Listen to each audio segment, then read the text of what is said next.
किसान कार्यक्रम देखने वाले सभी दर्शकों को नमस्कार। किसान भाइयों, आज आपको जानकारी दिलवाएंगे कपास की फसल में गुलाबी सूंडी का प्रकोप, लक्षण व निवारण। और इस विषय पर विस्तार पूर्वक जानकारी देने के लिए आज हमारे साथ स्टूडियो में मौजूद हैं डॉक्टर ऋषि कुमार जी।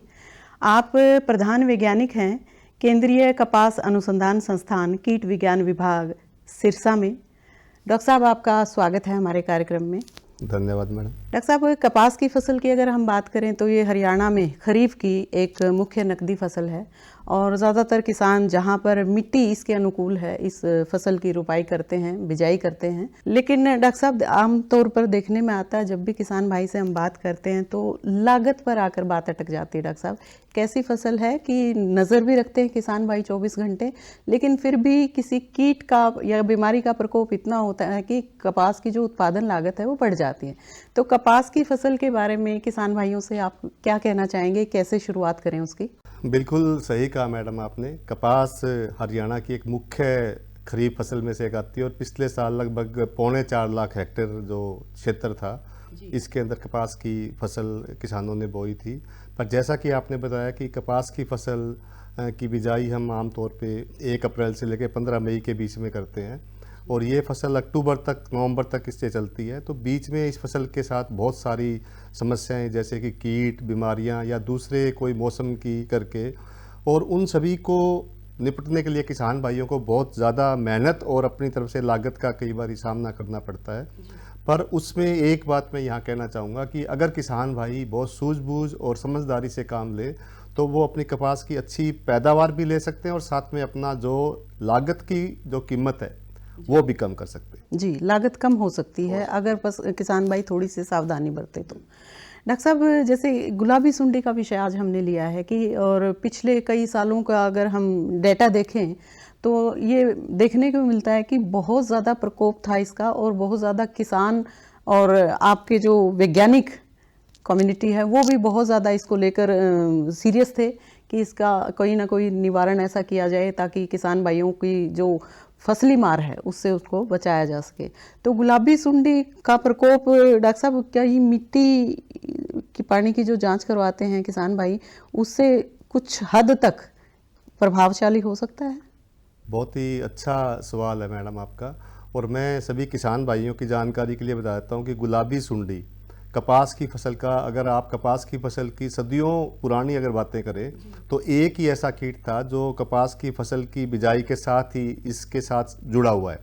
अन्य कीट जो भी आप बात करते हैं, चाहे वो हरी सुंडी है, चितकबरी सुंडी है या आपकी सफ़ेद मक्खी है, हरा तेला है, भूरी जूं है, ये सभी कीट किसी दूसरी फसलों से आके कपास में अपना घर बनाया इन्होंने।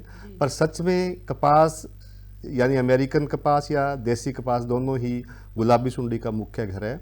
और जो रही बात आपने मिट्टी पानी जो परीक्षण की बात कही, मिट्टी पानी की परीक्षण तो वैसे ही कपास की फसल के किसान भाइयों को करवाना जरूरी है, क्योंकि जो खादों का सही प्रयोग और समय पे प्रयोग करने के लिए मिट्टी और कपास की फसल हालांकि थोड़ा सा कम पानी पे पैदा होती है पर फिर भी इसे एक अच्छे पानी की ज़रूरत होती है, तो वो ज़रूरी है। पर उसके साथ मुख्य बात समझने वाली ये है कि गुलाबी सुंडी का प्रकोप कपास में कहाँ से आता है और गुलाबी सुंडी सारा साल इस सिस्टम के अंदर कैसे अपने आप को जिंदा रहती है।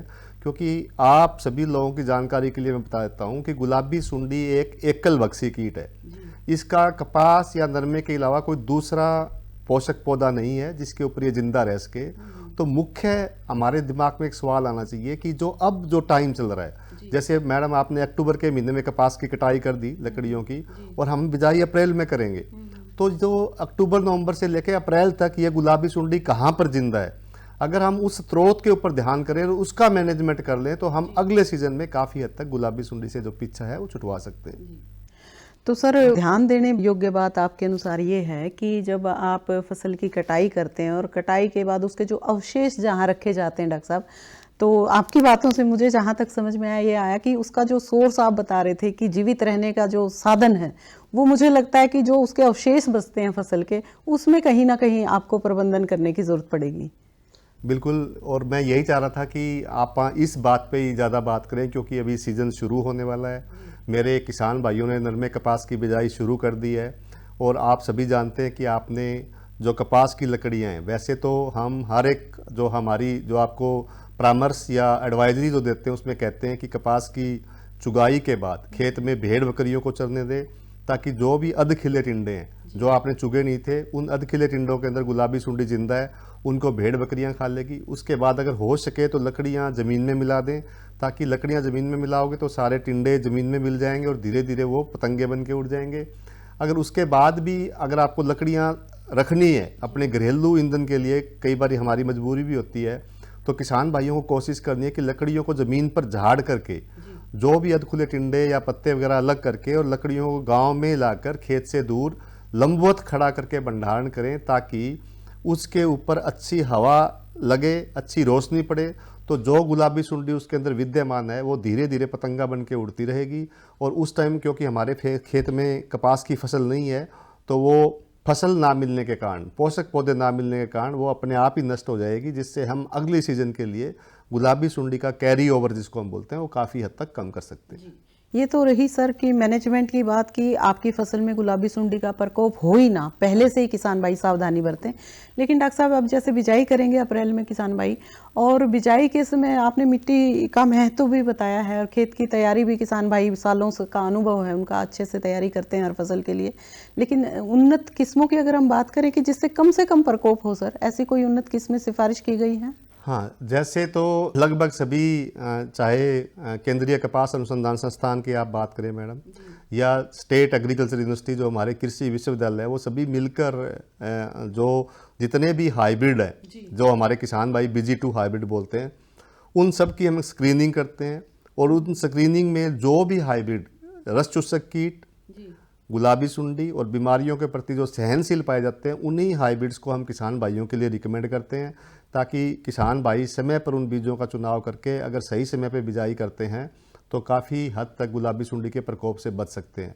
पर यहाँ मैं एक बात बताना बहुत ज़रूरी समझता हूँ कि गुलाबी सुंडी के प्रबंधन में उसका निरीक्षण है, उसका एक बहुत बड़ा योगदान है।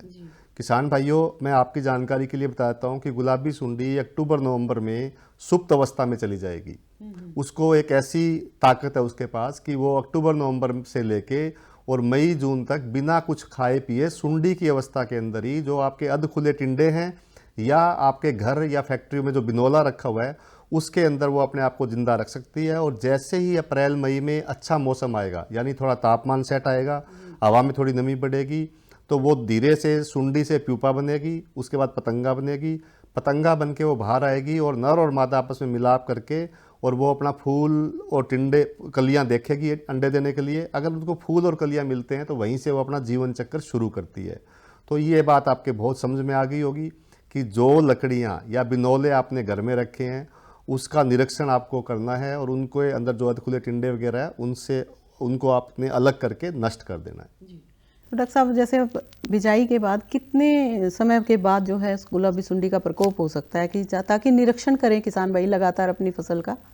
बहुत सही सवाल मैडम, क्योंकि आपने बहुत ही अच्छा सवाल जो पूछा है, क्योंकि काफ़ी हद तक ये सवाल बहुत रेलिवेंट है आज के लिए। क्योंकि जैसे आपने बताया कि बिजाई के बाद लगभग जो आजकल जो हाइब्रिड हम बीजते हैं मैडम, वो 35-40 दिन के बाद उसके ऊपर फुल गोडी आनी शुरू हो जाती है। और गुलाबी सुंडी को अंडे देने के लिए फुल गोडी की ज़रूरत है, जिसको हम फुल डोडी भी बोलते हैं, फुल डोडी की ज़रूरत है। तो हमें बिजाई के 35-40 दिन के बाद अपने खेत के अंदर 2 फेरोमोन ट्रैप लगाकर, फेरोमोन ट्रैप एक ऐसे ट्रैप होते हैं, उसके अंदर एक कैप्सूल लगता है और उस कैप्सूल के अंदर मादा की खुशबू होती है। उस मादा की खुशबू को सूंघ करके आसपास के जितने भी नर पतंगे हैं वो वहाँ आके इकट्ठे हो जाते हैं और उससे हमें आइडिया हो जाता है कि हमारे खेत के आसपास नर पतंगे आने शुरू हो गए हैं, इसका मतलब हमारे खेत में प्रकोप होने वाला है। और किसान भाइयों, अगर आपने अपने खेत में जो 2 फेरोमोन ट्रैप प्रति एकड़ लगाए हैं उसमें लगातार 3 दिन तक 8 पतंगे आपके आ रहे हैं, तो आपको समझ लीजिए कि आपके खेत में गुलाबी सुंडी का प्रकोप हो चुका है और आपको उसको प्रबंध या नियंत्रण करने के लिए कोई न कोई जो उपाय है वो सोचने जरूरी है। जी डॉक्टर साहब, जैसा कि आपने सिम्टम्स बताए हैं कि किसान भाई प्रति एकड़ ये लगा के निरीक्षण कर सकते हैं कि प्रकोप होने वाला है, क्योंकि अभी आपने पूरी प्रोसेस बताई थी कि किस तरीके से किस सीजन में एक्टिव होती है, जब टेम्परेचर उसके अकॉर्डिंगली आता है। तो डॉक्टर साहब, लेकिन सबसे ज़्यादा प्रकोप उसके टिंडे पे होता है, पत्ते पे होता है, कैसे किसान भाई को पता लगेगा कि उसकी कपास की फसल में गुलाबी सुंडी आ चुकी है? बहुत ही दूसरी बार आपने मैडम बहुत ही अच्छा सवाल, क्योंकि ये सभी लोग जानते हैं कि गुलाबी सुंडी एक बार अगर टिंडे के अंदर चली गई तो बाहर से टिंडे को देख के पहचानना बहुत मुश्किल है कि किस टिंडे के अंदर गुलाबी सुंडी है और किसके अंदर नहीं है। तो किसान भाइयों को मैं पहले भी कह चुका हूँ और आज इसके माध्यम से फिर दोबारा से बताना चाहता हूँ कि गुलाबी सुंडी के प्रकोप को पहचानने के 3 तरीके हैं, निरीक्षण के 3 तरीके हैं। पहला तो आप अपने खेत में फेरोमोन ट्रैप लगाएं, फेरोमोन ट्रैप को लगातार देखते रहें और अगर 8 पतंगे लगातार 3 दिन आ रहे हैं तो आपके जो है गुलाबी सुंडी का प्रकोप हो चुका है और आपको कोई न कोई नियंत्रण का तरीका अपनाना है। दूसरा तरीका, जब आपके खेत में फूल आने शुरू हो जाए तो आप रैंडमली अपने खेत में 100 फूलों को देखो। अगर 100 में से 10 फूल आपको बंद दिखाई दे रहे हैं, जैसे गुलाब की जो की तरह बंद दिखाई दे रहे हैं, जिसको बम्बीरी की तरह फूल बोलते हैं, बंद पंखुड़ियों वाला फूल दिखाई देता है, और जब उस फूल को खोलोगे तो उसके अंदर आपको गुलाबी सुंडी दिखाई देगी। अगर 100 में से 10 फूल बंद दिखाई दे रहे हैं, उसमें गुलाबी सुंडी है, वो भी आपके लिए खतरे की निशानी है। और तीसरा तरीका, जैसे आपने मेरे से सवाल किया था कि टिंडे लगने के बाद किसान भाई कैसे बताएंगे कि गुलाबी सुंडी है या नहीं है। किसान भाइयों, ये एक बहुत ज़रूरी चीज़ है। जब टिंडे बनने शुरू हो जाएंगे तो गुलाबी सुंडी फूलों पे नहीं रहेगी, उसकी पसंद टिंडा है, वो टिंडे के अंदर जाएगी, अंदर जाते ही अपना प्रवेश द्वार को बंद कर लेगी, बाहर से आप बता ही नहीं पाएंगे कि अंदर सुंडी है या नहीं है। तो इसके लिए मेरे किसान भाइयों को क्या करना है कि हर सप्ताह अपने खेत में जाएं, अपने खेत से 20 टिंडे तोड़ें, जो ज़्यादा पके ना हो, बीच वाले से 10 से 20 दिन की उम्र वाले 20 टिंडे तोड़ें। उन टिंडों को आराम से चाकू से खोल के देखें। अगर 20 में से 2 टिंडों में आपको गुलाबी सुंडी दिखाई दे रही है, और एक बात याद रखें कि गुलाबी सुंडी पहले 5 दिन तक क्रीम रंग की होती है, गुलाबी नहीं होती है, उसके बाद वो गुलाबी रंग में आती है। तो वो 20 टिंडों को अगर आप ध्यान से खोल के देखेंगे और 20 में से 2 टिंडों में आपको सुंडी दिखाई दे रही है, तो आपको तुरंत कोई न कोई छिड़काव या कोई न कोई जो तरीका या कोई न कोई उपराला या कोई न कोई कोशिश आपको उससे बचने की करनी जरूरी है। तो डॉक्टर साहब, ये तो आपने लक्षण बताए, पहचान बताई, अब उसका नियंत्रण कैसे करेंगे किसान भाई? कहीं ऐसा ना हो थोड़ा सा किसान भाई से चूक हो जाए और सारी फसल को नष्ट कर दे गुलाबी सुंडी, क्योंकि बहुत खतरनाक कीट है डॉक्टर साहब, बहुत सालों से हम पढ़ते आ रहे हैं, सुनते भी आ रहे हैं। तो नियंत्रण जैसे कोई ऑर्गेनिक तरीका है या कोई केमिकल मेथड है उसका ट्रीटमेंट करने की? मैं आज आपके चैनल के माध्यम से जो केंद्रीय कपास अनुसंधान संस्थान और जो दूसरे हमारे कृषि विश्वविद्यालय, जिन्होंने सभी ने मिलकर जो एक विंडो बेस जो गुलाबी सुंडी नियंत्रण की एक बनाई है तकनीक, उसके बारे में, पद्धति जिसको बोलते हैं, उसके बारे में विस्तार से बता देता हूँ। 0 से 60 दिन तक, बिजाई के पहले 60 दिन तक किसान भाइयों आपको अपने खेत में 2 फेरोमोन ट्रैप लगाने हैं और अपना खेत को निरीक्षण करते रहिए। अगर आपके खेत में 8 पतंगे आ रहे हैं लगातार 3 दिन तक, तो आपको छिड़काव करना है। तो छिड़काव क्या करना है, जो मैडम ने मेरे से सवाल पूछा था, और उसमें मैडम ने एक बात बहुत ज़रूरी कही कि कीटनाशकों के अलावा भी कोई तरीका जो हम अपना सकते हैं। तो उसमें पहला छिड़काव मैडम हम किसान भाइयों को कहते हैं कि चाहे आपके खेत में गुलाबी सुंडी का प्रकोप हो या आपके खेत में से रस चूसक कीड़ों का प्रकोप हो, हमेशा पहला छिड़काव नीम आधारित कीटनाशकों का करना है। नीम आधारित कीटनाशक आप अपने घर में भी नीम की पत्तियां या नीम की निमोली तोड़ के भी तैयार कर सकते हैं, या बाजार में जो बने बनाए नीम उत्पाद है जिनकी कंसंट्रेशन जो है वो 300 से 1500 ppm तक की है, वो कोई भी 1 लीटर 150 लीटर पानी में घोलकर और उसमें हर लीटर पानी के साथ 1 ग्राम कपड़े धोने वाला सर्फ मिला के अगर आप उसका छिड़काव करेंगे तो आपके खेत में गुलाबी सुंडी अंडे देने की कम कोशिश करेगी, रस चूसक कीट भी कम आएंगे। ये पहले 60 दिन की है। 60 दिन के बाद किसान भाइयों, आप धीरे धीरे सीजन आपका आगे बढ़ता जा रहा है, आपने फूल देखे और फूलों के हिसाब से आपको 10 फूल बंद दिखाई दिए और आपको लग रहा है कि मेरे खेत में गुलाबी सुंडी का प्रकोप हो चुका है और मुझे कुछ करना पड़ेगा। तो उस हालत में हमारे पास बहुत सारे कीटनाशक है, जैसे कि सबसे पहला कीटनाशक हम जो आपको सिफारिश करते हैं वो इमामेक्टिन बेंजोएट है किसान भाइयों, जो 100 ग्राम प्रति एकड़ पड़ता है। जो दूसरा कीटनाशक जो हमारे पास है वो प्रोफेनोफॉस है, जो 500 ml प्रति एकड़ पड़ता है। तीसरा कीटनाशक हमारे पास पिंटोरेम है, उसको भी 180 ml की डोज है, उसको भी आप प्रयोग कर सकते हो।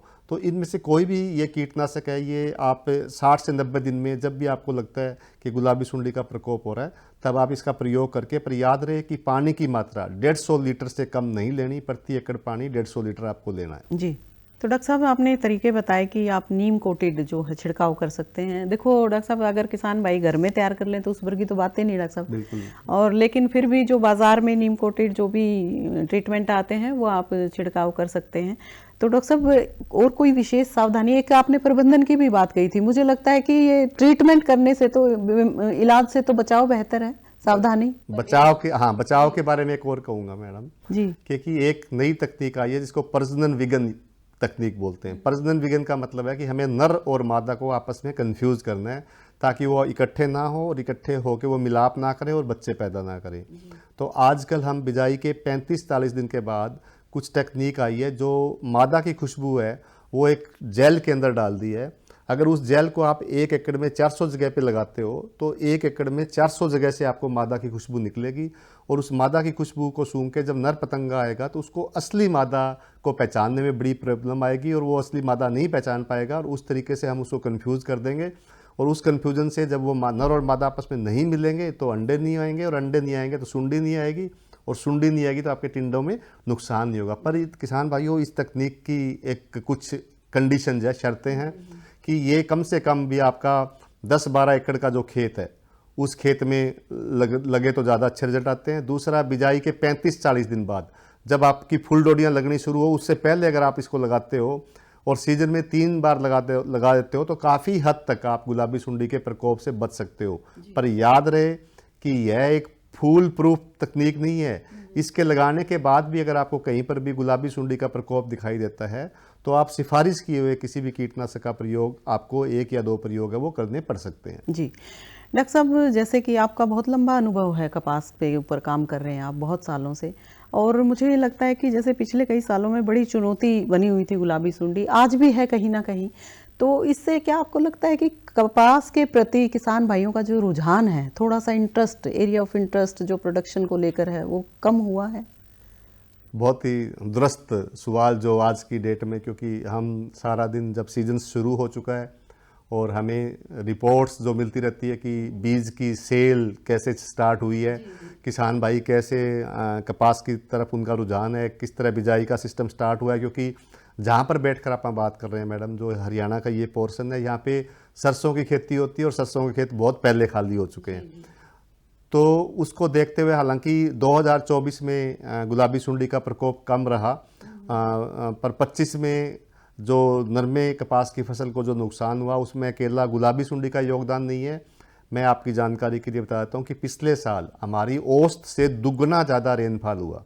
हमारा औसत रेनफॉल 350 mm के करीब है लगभग, और पिछले बार हमारा 750 के करीब जो बरसात हुई।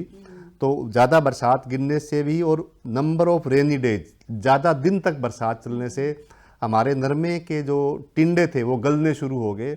तो उस करके हमें नुकसान ज़्यादा हुआ था। पर क्या हुआ कि जब ये बरसात ज़्यादा हुई और टिंडे गले तो किसानों ने थोड़ा सा, उनका मन खराब हुआ, और मन खराब होने से फसल के आखिरी दौर में जो प्रबंध थोड़ा सा बिगड़ा, और उस करके जो लास्ट में जो गुलाबी सुंडी आई उसका उचित प्रबंध ना होने के कारण इस बार थोड़ी गुलाबी सुंडी की हमें लगता है कि जो कैरी ओवर है वो ज़्यादा है। पर फिर भी मुझे पक्का विश्वास है, क्योंकि किसान भाइयों का अभी भी जब से मैं देख रहा हूँ देसी कपास काफ़ी अच्छी किसान भाई बीज रहे हैं और अमेरिकन नरमा भी बीज रहे हैं। तो अगर वो सही निरीक्षण करेंगे और सावधान रहेंगे तो कोई ऐसी समस्या नहीं है। गुलाबी सुंडी सही निरीक्षण के साथ आप गुलाबी सुंडी को मैनेज कर सकते हैं। जी, तो डॉक्टर साहब वही मैं आपको शुरुआत में भी मैंने कहा था, लागत बढ़ जाती है, चाहे वो नेचुरल कैलेमिटीज़ हैं, कई बार बिजाई भी दोबारा करनी पड़ सकती है किसान भाई को, कई बार जो है खड़ी हरी भरी फसल खड़ी हुई है लेकिन कोई ऐसा प्रकोप किसी वोम का या किसी डिजीज़ का इस तरीके से हो जाता है कि किसान भाई का फिर मन जो है हार जाता है।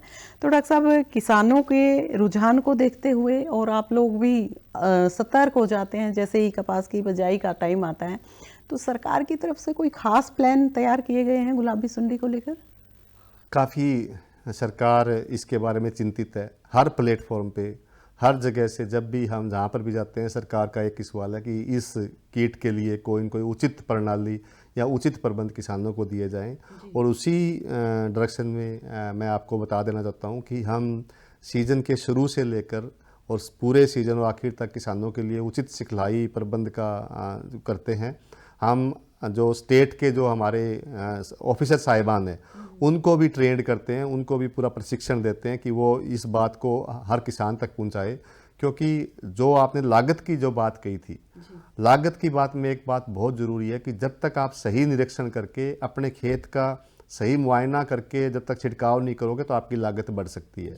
जैसे एक किसान भाई ने बिजाई 15 अप्रैल को की है और दूसरे किसान भाई ने बिजाई 15 मई को की है, तो 15 अप्रैल वाले किसान भाई की नकल 15 मई वाला किसान भाई नहीं कर सकता, क्योंकि उसकी फसल की बिजाई 1 महीना लेट हुई है।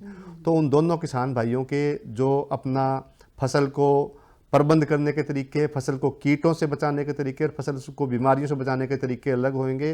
तो अगर वो सही निरीक्षण करके अपना फैसला लेंगे तो अपनी लागत कम कर सकते हैं। पर अगर वो अपने पड़ोसी किसान जिसने बहुत पहले बीजी थी उसकी अगर वो नकल करके चलते हैं तो उससे वो अपना खर्चा बढ़ा सकते हैं। इसलिए थोड़ी सावधानी किसान भाइयों को रखनी जरूरी है। एक सवाल और है सर छोटा सा, जैसे कि खाद प्रबंधन की बात करें आप या सिंचाई प्रबंधन की कपास की फसल में, ताकि अगर सही समय पर सारी कृषि क्रियाएं किसान भाई करते हैं, कहीं ना कहीं मैं कहूँगी कि क्रॉप मैनेजमेंट अगर अच्छे से होता है तो ये प्रकोप कम हो सकता है काफ़ी हद तक। तो सिंचाई और खाद प्रबंधन के बारे में थोड़ा सा जानना चाहेंगे सर। बिल्कुल, इसमें कोई शक नहीं है मैडम। अच्छा जो भोजन जब पौधे को मिलेगा तो बहुत ही निश्चित बात है कि वो कीट और बीमारियों से लड़ने की क्षमता पौधे के अंदर आएगी, और उसमें सही खादों का सही समय पे उपयोग बहुत ज़रूरी है। और जिसको हम प्रिसीजन एग्रीकल्चर बोलते हैं आजकल, कि हम खाद को इस तरीके से डालें कि वो पौधों के जड़ों के जो रूट जोन है उसकी तरफ गिरे, ताकि पौधा उसको उठा भी ले। और खाद की चाहे वो नाइट्रोजन आधारित खाद है या फास्फोरस आधारित है या पोटास आधारित है, हम संतुलित खाद का प्रयोग करें। कई बार मेरे किसान भाई कीटों के प्रकोप के डर के कारण नरमे में खादों का प्रयोग नहीं करते हैं। किसान भाइयों, खादों खुराक हर एक प्राणी को चाहिए, चाहे वो मनुष्य है, चाहे पशु है या पौधा है। तो अपने नरमे को खुराक रहित मत रखें, पर संतुलित खुराक डालें। जितनी आपको नाइट्रोजन की मात्रा दी है उतनी नाइट्रोजन डालें, और वो भी अलग अलग स्प्लिट में हिस्सों में डालें, यानी 3 बार, या जिसकी रेतली ज़मीन है वो 4 बार। ऐसे ही जो आपको पोटास या फास्फोरस मिला है वो बिजाई के समय ही आपको डालनी है। और इसी तरीके से मैडम मैंने पानी की बात कही थी कि नरमा एक ऐसी फसल है जो पानी के प्रति संवेदनशील है। अगर नरमे में ज़्यादा देर तक पानी खड़ा रहता है, जैसे पिछली बार बरसात से नुकसान हुआ था, तो नुकसान भी हो सकता है। इसलिए हमें सिंचाई भी बड़ी प्रिसाइज सही तरीके से अपने नरमे की सिंचाई करनी है, ताकि आपका नरमा है वो उसमें ड्राउट की समस्या भी ना आए और वो ओवर फ्लडिंग वाला काम भी उसके अंदर ना आए। कपास की फसल में और कोई विशेष सावधानी आप गुलाबी सुंडी को लेकर बताना चाहें कि हमारे किसान भाइयों को, ताकि वो अपनी फसल में अच्छे से उसका निवारण कर सकें? किसान भाइयों की एक लास्ट जो मेरा एक ही मैसेज है कि अपने नरमे कपास की फसल को लगातार निरीक्षण करते रहें। जो फेरोमोन ट्रैप मैं बार बार नाम ले रहा हूँ, वो अपने घरों के आसपास जहाँ पर भी लकड़ियों के ढेर लगे उसके आसपास लगा के पतंगे की एक्टिविटी जो है उसको देखते रहें। और उसके बाद जैसे ही पतंगे, जितने मैंने बताए हैं कि आपको 8 पतंगे प्रति ट्रैप लगातार 3 दिन आ रहे हैं, तो जो कीटनाशकों का प्रयोग मैंने आपको बताया था, चाहे वो परफेनोफोस है, इमामेक्टिन बेंजोएट या स्पिंटोरम है, या दूसरे और कीटनाशक भी है हमारे पास, क्लोरपायरिफोस भी है, क्यूनलफोस भी है। और 120 दिन के बाद हम कुछ सिंथेटिक पायरेथ्रोइड इंसेक्टिसाइड्स होते हैं, जैसे साइपरमेथ्रिन, एल्फामेथ्रिन, डेल्टामेथ्रिन, उनका प्रयोग भी हम कर सकते हैं। पर याद रहे कि जो सिंथेटिक पायरेथ्रोइड्स है वो हमेशा आखिर में जाके 120 दिन की फसल के बाद ही करने हैं, यानी 15 सितंबर के बाद ही करने हैं। अगर पहले हम उन कीटनाशकों का प्रयोग करेंगे तो हम हमारी फसल में दूसरे रस चूसक कीटों की समस्या को बढ़ावा दे सकते हैं। तो ये सावधानी भी हमें रखनी है। सर, उत्पादन एरिया की बढ़ाने की अगर बात करें तो क्या कहेंगे किसान भाइयों को? किसान भाइयों को मैं ये कहता हूँ कि किसान भाइयों, नरमे का विकल्प मुझे नहीं लगता, क्योंकि जहाँ पर राइस धान की फसल होती है वहाँ मैं मान सकता हूँ, क्योंकि राइस के अंदर मैकेनाइजेशन है, आपका 100% जो आपका वर्क है वो मशीन द्वारा हो रहा है। पर उसके बाद अगर कोई विकल्प है तो नरमा है या कपास है।